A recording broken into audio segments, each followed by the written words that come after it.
Get to know the current political issues, the real stories behind the headlines. Get interactive.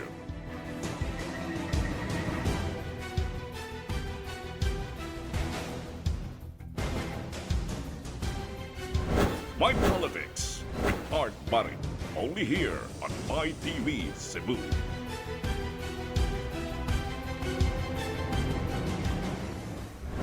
Good evening, my dear televiewers. Once again, welcome to our weekly show, My Politics. This is your host, Art Barit.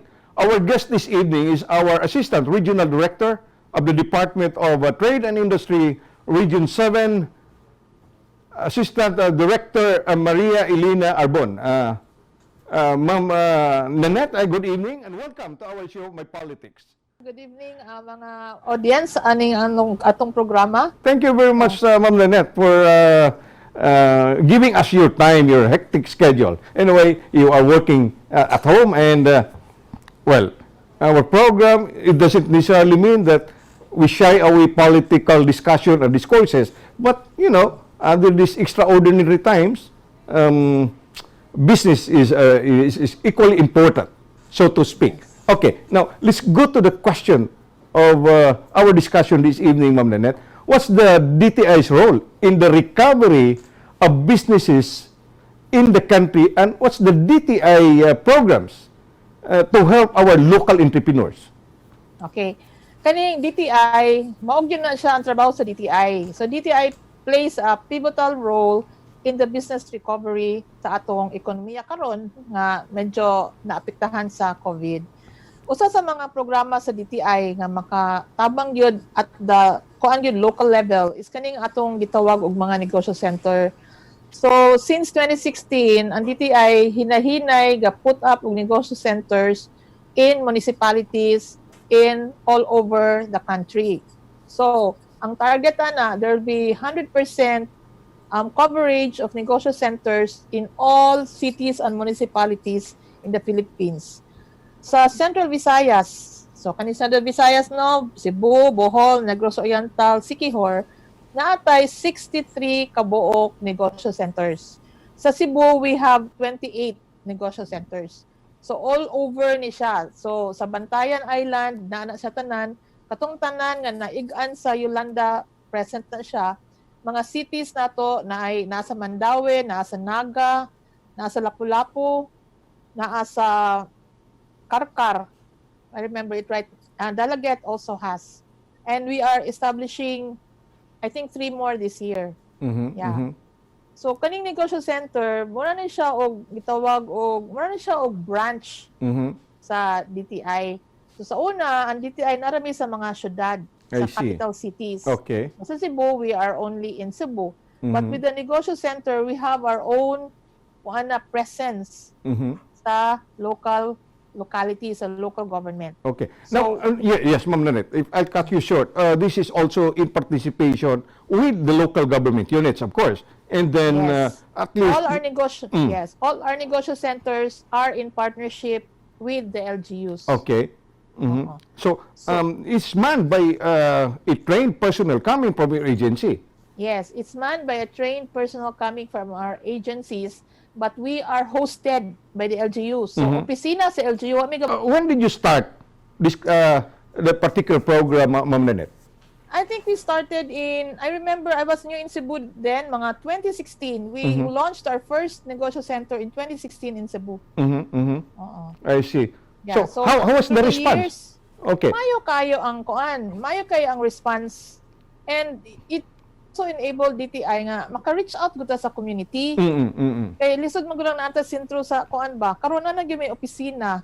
So we have more a granular feel of what's happening in the area, and so that we can also design programs nga more responsive or relevant to the needs of the area. Okay. Now, Of Ma'am course, Nanette. we can bring our programs closer to them. Okay. Now, the personnel or the DTI staff manning the negosyo center is, of course, trained by your office, no? Nga, Yes. tanan nga mga services, equip or kibaw siya how to link with the regional Yes. office or the Yes. provincial office. Provincial office. So for example, na mo ato niya na ay mangutana og certain questions og dili niya kaya kinara ba siya dito. Yan ang ibato paingon sa provincial office. So then i-link na siya. So basically it's a network. Ang hub na to is the provincial office and ang siya dahang network. I see.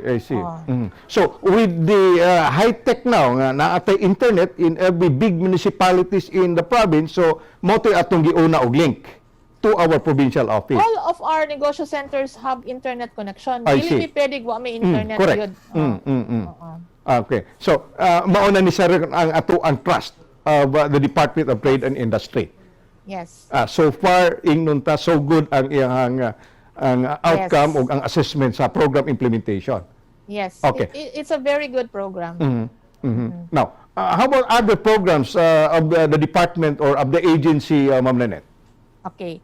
So kanang mong istorya og MSME, daghan po na mga klase-klase no. So na may mga kanang pang livelihood, na gid po gutong negosyo nga kuan pod. So kaning atong gitawag og nga pang livelihood na apo tay mga kanang mga programa ana. Kay ang kuan man gud nato is maybe mo start og livelihood but tantong tabang nato pasig they can grow into a viable business. I see. So natay duha ka programa ana. Kaning usa gitawag og negosyo serbisyo sa barangay, livelihood seeding kits program.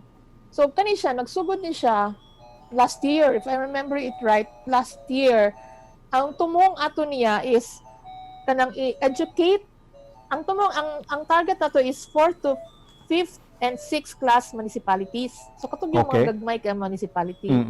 Kunya i-educate na sila ang mga barangay dito, munang gitawag og negosyo serbisyo sa barangay. Kung unsa kanang kabahin sa pagnegosyo, unsay mga serbisyo sa gobyerno sa mga magnegosyo, unsa ning kabahin ang DTI, ug unsa pa ning ubang mga opisina sa gobyerno makatabang nila if they want to go into business. Okay. So it started there. So education, information, etc. Late last year, na naisugod na ning kanang gitawag og livelihood starter kits. Anto na mong educate dito at may sulong mi dito sa mga 4th, 5th class municipalities. Makita man tag possibilities. So I think late last year we were able to get some funding.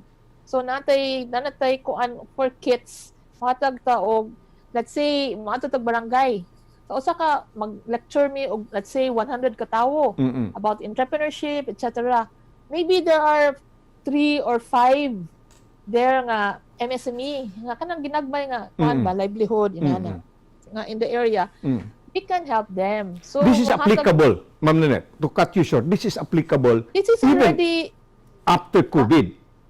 yes, this started before COVID and during COVID, gi-expand siya to include katong mga affected by COVID. Exactly, yes. Okay, sa una 4th, 5th class municipality raman to. Karon gi-expand na siya. So kaning NSD nami 6,000 pesos nga budget per kit for 1,875 beneficiaries. So mga 20 million ang tong budget for Region 7 ano niya. Okay, and it will increase because Spread you have a big over. budget also included in the COVID stimulus package. Yes. Pero ang atong kuan ani is nasugod mo guni atong 4th, 5th class municipalities. So ang kadaghanan ang bulk yun ani niya ug asa tong 4th, 5th class municipalities mao to'y daghan ang resources. I see. So I dili see. sa ato Central Visayas, I think ang Bohol ang pinakadaghan yung kay 4th, 5th class municipalities. But so ga distribute na karon all over Region 7. Pero kuanda nga pag diha na COVID na change ang kuan guidelines. Already include kanang mga effects of COVID. So we're still waiting for right now we're implementing unsa tong mga kuan sa old guidelines. We're waiting nga once na naman tay bagong guideline and then mo kuan man gyud na siya mo dako man gyud siguro ang kuan na niya kanang need for more coverage. So we're hoping we'll get more resources there. Okay, so you have also to ingnon ta not change but iusab gamay ang program considering naasay mga bag-ong gawas Oo. during COVID Yes. crisis. So ang atong kuan lang gyud ana is fund support you can get. Okay, So, okay. but right now, ongoing ang pag-distribute sa mga kits atong na-identify na nato last year pa. Okay. Early this Who year. assist? Who will assist, Ma'am Nanette, those participants or ingnon ta kadtong mga maka-appeal? We're working with kuan kay mo ato man sulod man gyud mi sa barangay. So we work with the LGUs. We ask them to organize mga grupo-grupo with them. We ask them to organize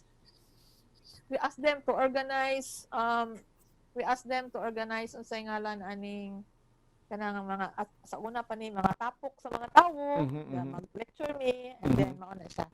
Then mag-identify mi kisa mga negosyante din ha and then Well, the response of the local government units, the local government executives on the implementation yes. of the program is maayo, sad. maayo, Sa inyong of nakitaan. course. Kuan gani kanang tabang man pud sa ila. So we have been getting a lot of cooperation from them. Wala man kayo problema gyud ang DTI with the LGUs. I mean, we are able to work with the LGUs, especially that we have negosyo centers put in the area. Yeah, exactly. Mao sa gikinahanglan, no? Yes, To mao sa uplift gikinahanglan. our kining kaigsuonan in the Yeah. political jurisdiction. Oo. Okay. Kana sulabi mo mga gagmay nga lugar nato mga inana, but we keep neutral as much as we can. I see. Dili man gid na kontra sa DTI. It's a non-political. Dili kay mi ana. Okay, Ma'am Nanette, after this, we'll discuss and have a sort of a explanation of how did the department or your agency cope up with the pandemic, considering that most of the affected, the businesses affected during the crisis are mostly the MSME, the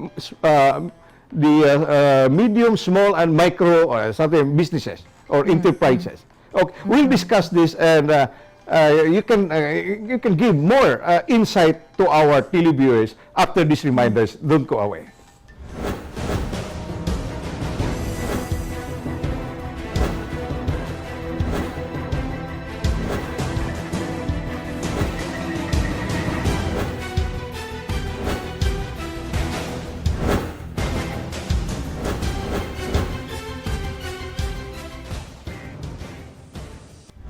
Good evening once again. Welcome to our weekly show, My Politics. This is your host, Art Barrett. Our guest this evening is our Assistant Regional Director of the Department of Trade and Industry Region 7, Ma'am Maria Elena Arbon, the ARD of the DTI in the region.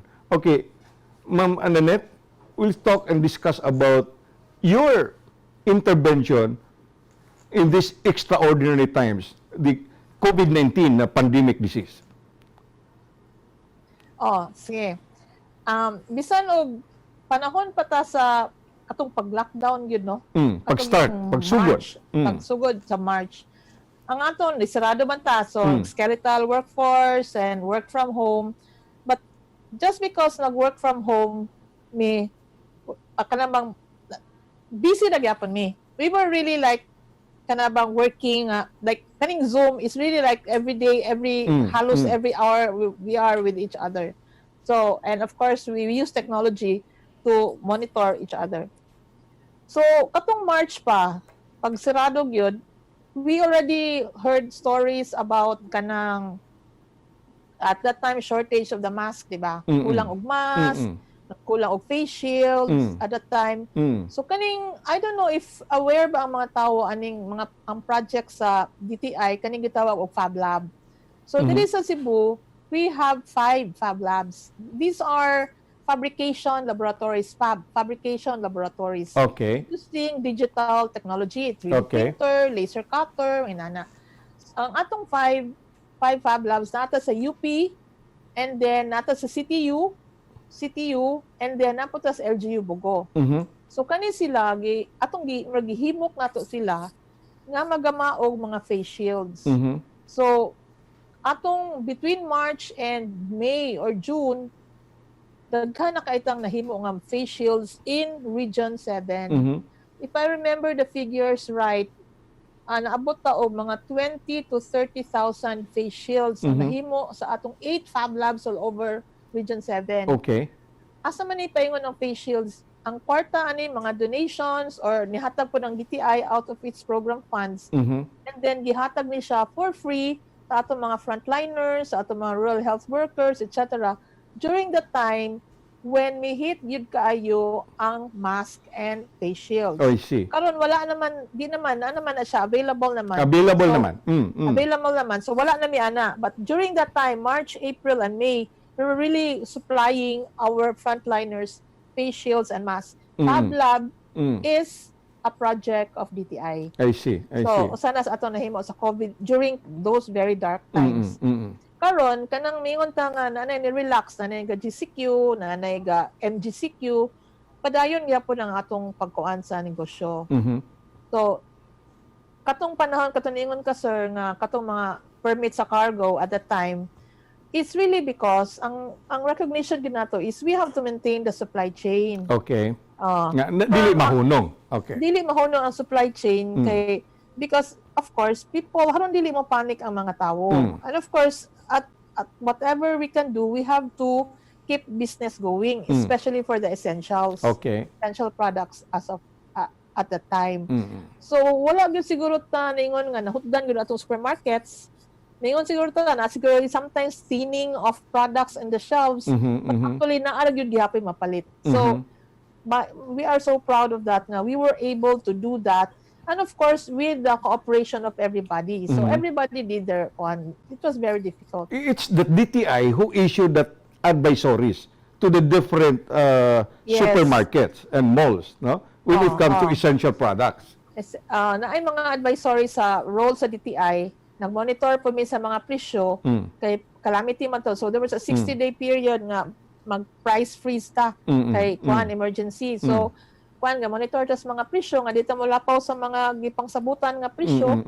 And then pagahuman katong mga movement of cargo and all the other issuances nga daghan kay issuances. Okay, Diba? Ma'am Nanette, when it comes to freezing of the prices of the basic commodities, were there some apprehensions made and conducted by the department or by the agency? Wala kay mini kuan sir, we issue show cause orders. It's just a show cause order. Show Okay. cause orders. We were made to explain and then kuan gyud kanang conversations with them. Kay kanang mag-temper ta balance ba? Okay. Yeah, Okay. until such time nga di po ta mo ingo nga manirado atong siradan or Yeah, punish yeah. to because we also need each other. So ingon na lang we keep the pressure sila pressure pod ana. Basta kay ang atong tumong is keep the supply lines open. Okay, because there were some instances wherein ang mga essential or basic commodities is just limited per buyer Yes. na mura imong Yes. mada. Yes. Okay. Limit gyud to siya kay mag-panic buying man, mag-hoarding mo ang mga tao. So limit para daghan ma-spread siya. So thanks for that, Okay. DTI. You played your great role in Yeah. these extraordinary times. Oh. Basta in ana ganing kuan sir, mga emergency, bagyo, whatever, automatic dayon na siya. Nana na yung mga protocols for that. I see. I Ana, see. oh. So kaning ang uban po na so manana mo nanta pila na ta ka bulan. This is the 4th month nga kuan. So while we were going through that mga cargo and everything, we were also looking at our programs. Like di naman ta pwede mag face to face even if mayong ka mag MGCQ na ta. There's still the fear and there's always the risk, di ba? Yeah. So we redesigned our programs. We determined ang mga programs na mo kinahanglan nagyapon na siya mga programa like for example, Kapatid Mentor Me, atong mentoring, then mga consumer advocacy, mga capacity building, training. So karon gitabok na mo na siya tanan to online. So was it done to online mentoring, online coaching? Yes, yes. Gi-redesign ang program. So karong August 5, we will be doing our first run of the online Kapatid Mentor Me. So kani siya this was started in 2016. This is an old program na naatay, let's say, usually at the time, pre-COVID, we have an average of mga 30 mentees per program. They will go through an extensive course. Let's say, mga 10 to 11 modules. Na every week, magkita na sila, ana-ana. So When this discuss- program conceptualized, Ma'am Lynette, this This was kapatid started mentor micro-entrepreneur. Yeah. This was launched in Cebu, in Central Visayas in Cebu in 2016. I see. Mhm. So daghan na taong So, nag-graduate. taon-taon na sir. sa ni. Mm. Taon-taon na sa din siya. Mhm. Pero face-to-face yun eh. So, nago tayo mentor. So, Mhm. Region 7, atong mentor coming from Manila, but most coming sa Cebu. Mhm. So, the Cebu Chamber, atong partner. Mhm. So, kana atong mga ngilingig ng mga negosyante, mga mentor, gatabang sila sa mga gagmay negosyante, tudluan sa mga kabahin og marketing, kabahin sa business model canvas, kabahin og taxation, Mhm. face-to-face so siya. Sir, pag COVID, dili naman ta pwede face-to-face. So, mo dito nga karon, online. nag-online na mi. I see. So, i-zoom na to na siya. Sulayan na to na rong August 5. Mhm. Mhm. Ang atong buhaton ani sir kay online man 42 ang atong participants, atong mentee, Mhm. pero all over na. Mhm. For example, na 12 kabuok gikan Cebu, 12 gikan Bohol, 12 gikan Negros, and I think 6 gikan Siquijor. I see. Equals 42. Mhm. So magdungan silang pamati tanan sa atong mentor somewhere. We will be using Zoom for that. Okay. Is there a prepared syllabus for this? Nga ang Naa na mga siya estudyante or the modules, okay? Yes. The mga estudyante will be given an advance copy for them also to No. study. Dili sila kanang after. After na. Kaning mentoring sir kana sa na lecture sir no. Then they will also have access to coaches. Mhm. Mhm. Eh ang importante magud sa business, of course there's the theory no. But ang importante po is also the experience of the mentors and the coaches sa pasikot-sikot sa negosyo. How do you Walay gauge? kulang. How do you so- gauge the participants nga ni-sync in nila ang Kinahanglan topic? kinahanglan gina siyang existing business. I see. Dili nga kanang potential ako nang gahuna-huna pa. Dili kinahanglan existing I is registered, has been in operation for maybe at least a year. I see. I see. Mhm. But for now, kay online man ta, dapat na siya internet, dapat na siya laptop. Mhm. Sana siya. Sa una, wala na siya. Mm. But karon usa na siya sa mga tanawon yun. I see. So inyo sang i-evaluate who will be the participant. Kung Oo, qualified ba siya? Yes, I qualified see. ba siya? Abi na mo og dili na kayo mo. Kanang jutay nag-response ba?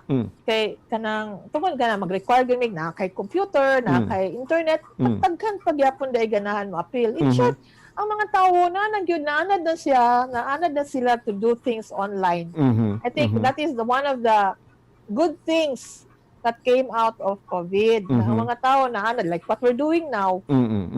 So Correct. naanad na ta siya, naanad na ta ani nga style. Yeah. So, even sila, we thought nga maglisod siguro ta pangita aning participant kay we're requiring you should have computers, you should have whatever, you should have this, but taghang ni apply. So, in they see short, value. Okay. Ang ato ang mga entrepreneurs now is already computer literate. That's one They're thing. Yes, they're computer literate and then they're comfortable with the technology. Yeah. So, DTI has also this particular, or is it included, Ma'am Lynette, nga naatay way of loan portfolio when it comes to the presentation of the program? Sa to sir, pardon, na ay Loan portfolio. In short, nga, is not only for the technical or the coaching, in our coaching, the feasibility studies or whatever, included in the program implementation, but likewise, og how to avail a loan or a grant or whatever finances to our conduit banks. So, akong i-share nimo sir ang kuan kanang unsa ni mga topics nga kuan. Nga kanang pagkuan sa bangko, matabangan na po na sa DTI. Yeah, So, for example, something like that. Yeah, so natay kanang module 1 is entrepreneurial mindsetting. So kayang importante sa negosyo nga ang imong mindset pagsugod mo sa negosyo insakto. Na ba? It's really entrepreneurship. It's really going to business. Ano ba? Mo na kalainan sa livelihood and business. And business. Okay. Kayang livelihood more on survival man na siya. So, kuan entrepreneurial mindsetting and values formation, na natay module 2 marketing and marketing trends. Na po tayo module 3 on marketing gyapon, product development, market growth and expansion. Panegosyo gani siya. Module 4 kanang gitawag business model canvas. I see. So mura na siya og i-fill up nimo na nga template, ma-capture in one page ang imong business model. How will you conduct your business? Okay. Diba? Okay. Set your plan. Okay. Then, Module 5, natin operations management. 6, supply and value chain. 7, human resource management. 8, accounting and finance. 9, taxation. And 10, business law. Then, after that, naate gitawag og business improvement plan. So, nahuman na sila sa pila ka module, sir. Pila ni kasimana. This is like 7 weeks. After 7 weeks, napatay lain, sir. Natin special session, government services. Tapuko na to ang mga gobyerno agencies na related to business and na-explain sila silang services. Because usap po na sa mga weakness sa atong kuan, mga MSMEs, di sila kabalo kinsa man duulon nga makatabang nila. Exactly. We will discuss that more, Ma'am Nanette, og kinsay duolon makatabang sa mga negosyante when it comes to financing of their businesses. We'll discuss that more after these reminders. Don't go away.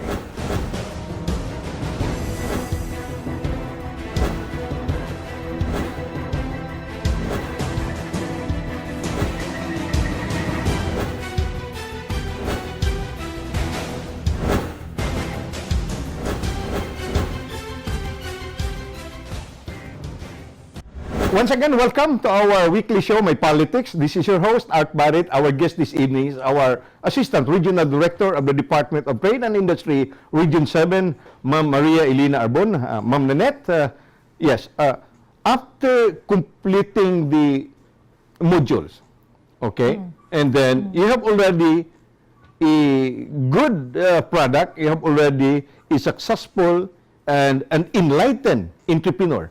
Now, the question is, kinsa mailhan duolon in order for them to expand or have their business nga maayo ang pagpadagan. Yeah. When it comes to the connection or when it comes to finances of their kining negosyo. Yes. So, kaning kuha na to, sir. So, after atong dagkan kay nga mga modules, no? Let's like mga 10, 11 modules. Ika-11 tong meeting the government, laing agencies of government. Then, kaning nga tong mga mentees, they will undergo kanang magsulat sila sa ilang business improvement plan. Okay. So, ilang i-apply ang ilang tanang na-learn. Then, karon kanang ilang business improvement plan, ilang nang i-present to a panel of businessmen. So, panel of 3. So, ako, mentee ko, mag-present ko nila after undergoing the kuan, mao ni ako negosyo sa una, then mao ni akong plano ron after all my learnings. So, parang kamura kaga thesis ba? So, the kuan, the presentation is face to face. Sa una, face to face. Okay. Karon we will do it via Zoom. Via Zoom, just like this one. Okay. Just like this one. Okay. So, mag-present sila. So, ang atong panel will also give them advice how to improve their business improvement. So, then after that, mag-graduate sila. Katong imong question, og kanabang unsay mga resources nga makatabang nila nga makalambot sila negosyo. So, of course, kanang ang normal na ginato nga kuan is financing dayon, no? But actually, ang usa gyud sa mga importante nga kuan sa entrepreneur nga makapalambo niya is ang young network. Okay. That is a value. Wala na if you read all the literature about Kapatid Mentor Me, di kayo mo na makitaan. But that is one of the biggest value of Kapatid Mentor Me. Because when you become a mentee, na ila-ila ni mo ning pila ka book speaker, mga mentor nga taga, let's say, taga Cebu Chamber, taga Cebu. When they see a product, na they know nga kanang nga product gipangita na sa usa ka kauban nila sa chamber. They have so much, let's say, I think they have 800 or 1,000 members. Gipangita na, they will open a door for you. I see. They will introduce you, they will kuan, like introduce you to a restaurant nga nangita og seafood or introduce you to kuan. Dako kay na siyang tabang sa atong mentees kana. So wala pa gyud sila nag-istorya og financing. Ang kuan na is opening doors for you to expand your market. Okay. Because most of the time, ang atong financing maapektahan kay slow moving ang atong product. But once kanang kusog atong product, unya klaro ang demand, sayon-sayon na ta makakita og financing for that. Of course, ang DTI naa po ni siya yung mga financing programs kanang gitawag og P3 cares something. It's really kanang in response to COVID. And then kanay mga good sir, I don't know if you've heard of this SB Corporation. So SB Corporation is the funding arm of DTI. So sa mga negosyo. Yeah. So But they is a sort of the financial institution. It's a financial conduit institution. with the Department of Trade and Industry. Yes, it's a financial institution but dili na siya mo compete with banks. So kay ang banks klaro pa ng ilang business model no. So ang banks are also dealing with the MSMEs. But for those MSMEs nga maglisod pa, taas pa ang risk for the banks, they can go to SB Corporation. Okay. Of course, ang SB Corporation limited pa di ang resources, pero it's pwede po siya. We can endorse them and then i-evaluate sila sa SB Corporation. Yeah, how much is the loanable amount, ma'am? Depende sa project. But The maximum. Let's say just like for SME, you have 5 million or below or up to? Sa P3 Cares, kung kanina mo MSME is 3 million below ang iyong asset. So I think mo maximum na to siya, if I remember it right, 200,000 I sa see. P3 Cares. Then more di ka higher ka sa micro, kuan ka to 500,000. You can loan up for that particular program. Yeah, but how about SB Corporation has other programs where you can borrow bigger amounts. Okay. Now how about the requirements? Dili ba stringent kayo ang mga requirements Dili for man siguro, MSME? dili man ni siya. Wala ni siya collateral, but Okay. the interest rates are a little bit higher I see. compared to the banks. Kaya Okay. wala man siya collateral. Okay. Okay. Go ahead with some programs of the agency, Ma'am Nanette. Yeah, so kana na siya. So usa na siya sa mga funding, sa atong mentoring, sa mga kung ano siya, gitawag na to MSME development programs. So right now, because we're all online, we are also like encouraging people to go into e-commerce, di ba? Na-expose mo sa e-commerce panahon sa COVID, di ba? Sige, order na lang ta sa food, deliver sa ato, kaya di naman ta kagawas, order na lang ta grocery, etc. So, precisely, even before COVID, we're already saying people should already consider e-commerce. So, with COVID, napugos mo ang mga tao og adapt to e-commerce. And in a way, we're very happy with that. Sa ginaman ng COVID, kaya makandok siya. But it also had a silver lining na pugos ang mga tao to go into e-commerce. And maybe daghan kayo na apektahan gyud ng mga negosyo nga nasirado, no? But wala, behind those businesses are also businesses that are thriving.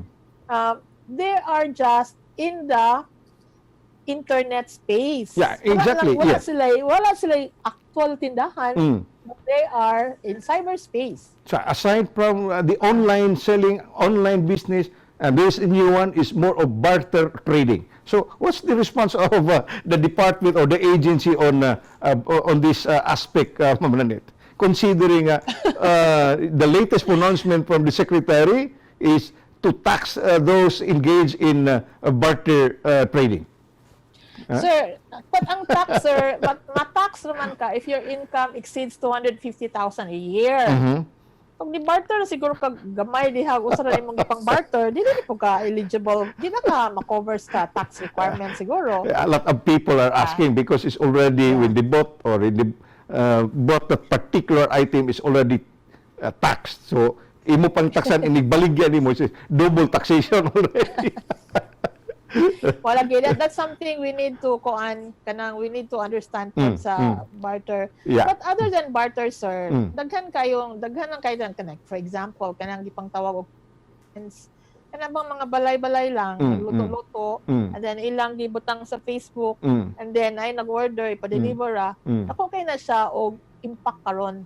So even if ingon ta nga ang negosyo na sirado, dagan pong negosyo ni sprout because of that. So that is the kind of that's actually e-commerce. And for example, because of the demand, napoy logistics kasi may mo deliver atong mga pagkaon na ini-order. So kanang generate ko na siya og employment for a lot of people. For our MSMEs, katong atong usual nga MSMEs gitabangan, katong manufacturers, katong gagama og mga fashion accessories, nagagama og unsa na lang food, inana, we are onboarding them Mhm. to platforms. Mhm. Kanang mga platforms nga right now we are onboarding naman tay free platform nga nakitaan kaning sa Union Bank Global Linker. Mhm. We are onboarding them there Mhm. para na sila gitawag og store, online store. Okay. Next week, sir, July 20 to 24 is SME week. So every year in July, we celebrate that. Mhm. July is SME month. Mhm. So 20 to 24, in celebration of SME week, we are gonna have a virtual trade fair. Mhm. Katong sa una, mag-trade fair ta, ato man tas Ayala, sir, Yeah. diba? Magpili-pili ta dito, Mm. mag-launch, inana, Mm. sadya kayo. Mm. So So, now we it's a cannot do virtual that. fair, sir. A virtual. Ito na sa virtual trade fair. Okay. So, it's really an experiment. This is Mhm. really the first time we will do it. Mhm. We will see how it works. Mhm. But mana siya, these are some of the things we're doing, and then coupled with backed by kanabang presence put in Facebook or kanang platforms, makuha na siya. Is So this it's a a month-long program, ma'am, or a month-long? The virtual trade fair. Yes, 1 celebration. week lang, sir. 1 week. 1 week. Okay. Next week, Monday to Friday. Monday to Friday. Yeah, Mhm. Monday to Friday. But you can be seen worldwide because through the use of the internet. Yes.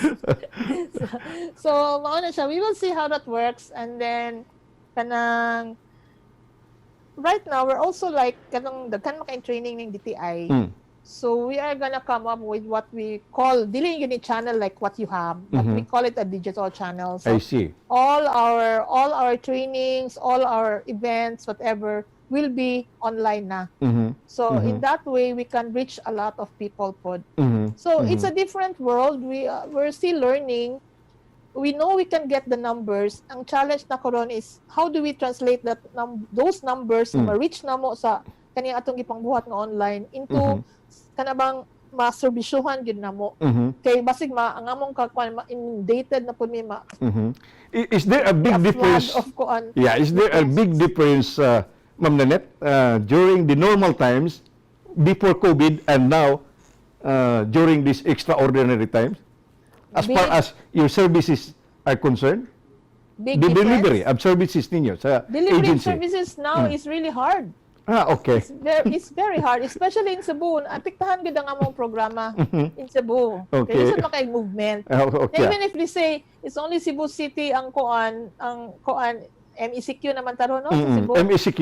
Yeah. Ang sa gawas MGCQ. Mm. Lisod gyud gyapon because people are fearful. Mhm. Hadlok There are a mga lot of tao. restrictions. Okay. Oh, there are a lot of restrictions, hadlok ang mga tao, but kuan man gud siguro kanang we're not saying nga this will last forever. I mean, we're not saying it this will be gone tomorrow or next month or by the end of the year. Nobody knows. But we're also saying dili man ni siguro nga forever, kawa man siguro forever, but we have to be ready. It's Okay. something that we have to accept and we have to learn. Kung si kuan pa, spokes pa, we have to learn to dance with it. So that's what we're It should all be a doing. proactive. Yeah, we are learning kami sa government, but then ang ato pong MSMEs are also learning. We're pulling them with us nga learning. We're also learning from them. Yeah, exactly. Because Yeah. we hear stories of our MSMEs nga mga naisa mentees na mo nga ni pivot sila. They saw an opportunity. Dili na mo work ang ilang old business model. They saw an opportunity during COVID and ni pivot sila ilang years. So Yeah, that's it. Okay, Ma'am Lanette. Well, our time is almost up. Our parting statement to our televiewers, Ma'am Lanette, this evening, throughout Visayas and Mindanao. Okay. So, for our listeners, ang DTI, we are in all provinces and we have negosyo. Just look for a negosyo center near you if you want to access mga DTI services. And DTI services, dili naman ang limit ang DTI sa iyang own services. So, muna among i-emphasize na we also have our networks. We network with all our sister agencies and other agencies dito that can help MSMEs. So, basically, that is the value of what DTI can do for you. We can extend to you our programs as well as our networks. Yeah. Okay, our regional director of the Department of Trade and Industry Region 7, Ma'am Nanette Arbon. Thank you very much, Ma'am Nanette, for giving us your time, your hectic schedule today. And thank you also for our guest, being our guest in may program, may politics. This is your host, Art Barrett. Manamilit na lang umuingon, nga samtang muhingos pa ang ilong sa tao. Iyang mga pangandoy o tingos bawan, huwag katapusan. Daghang salamat. Bye-bye. Good evening.